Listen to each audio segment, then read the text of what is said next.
Why is saying no so difficult? It's such a small word, yet it carries so much weight. We've all been there, agreeing to things we didn't want to do, overcommitting our time, or letting others take advantage of our willingness.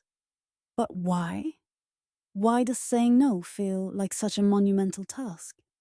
At its core, saying no is about setting boundaries. It's a way to protect our time, energy, and priorities. But here's the twist. Our brains are hardwired to value social harmony. From an evolutionary perspective, humans are social creatures. Survival often depended on being part of a group, and being accepted by others was crucial. Saying no can feel like risking rejection, which triggers a deep-seated fear in our psyche. This fear stems from the possibility of conflict. When we say no, we're creating a potential barrier between ourselves and someone else's expectations. It's not just about disappointing others, it's about the anxiety of being judged, disliked, or excluded. Our desire to maintain peace often overrides our personal needs, even when it leads to frustration or burnout. But the struggle goes deeper. Many of us tie our self-worth to how much we do for others. We think, if I say no, they'll think I'm selfish or unhelpful.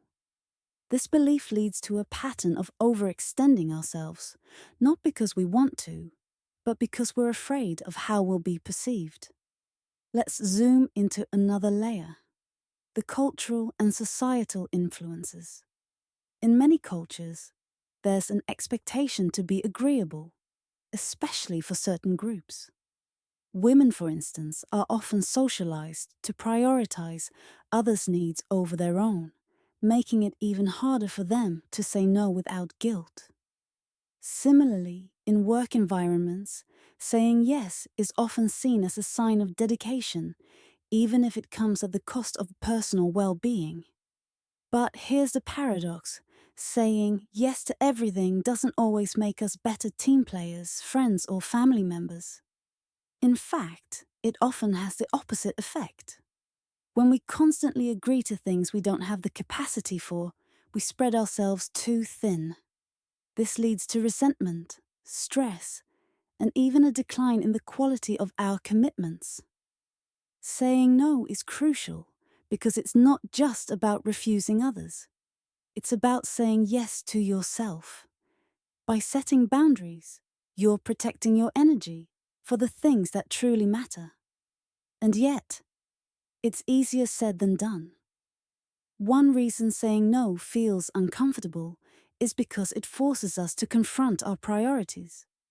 When you say no, you're essentially admitting that something is less important to you than other things in your life. That clarity can be unsettling, but it's also empowering. Another reason lies in our fear of the unknown.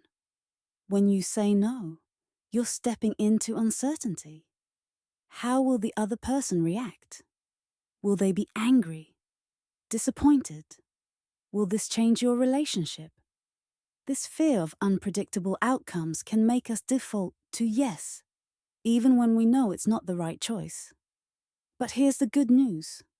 Learning to say no is a skill, and like any skill, it can be developed.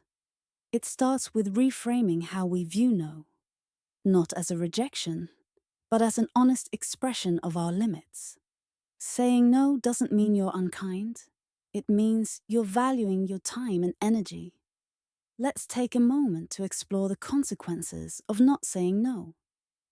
Over time, constantly saying yes leads to burnout.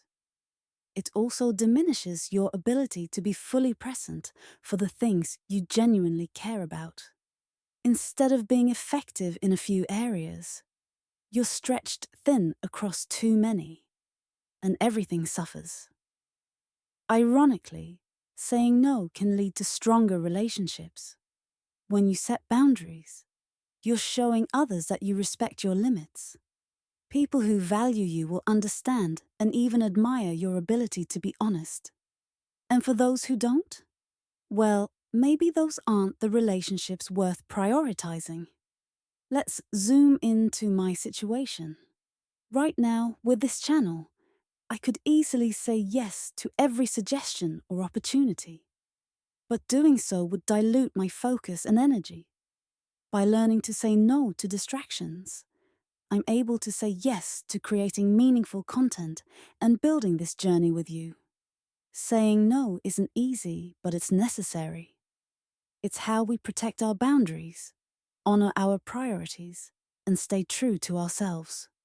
So, the next time you feel pressured to say yes, pause and ask yourself, am I doing this because I want to?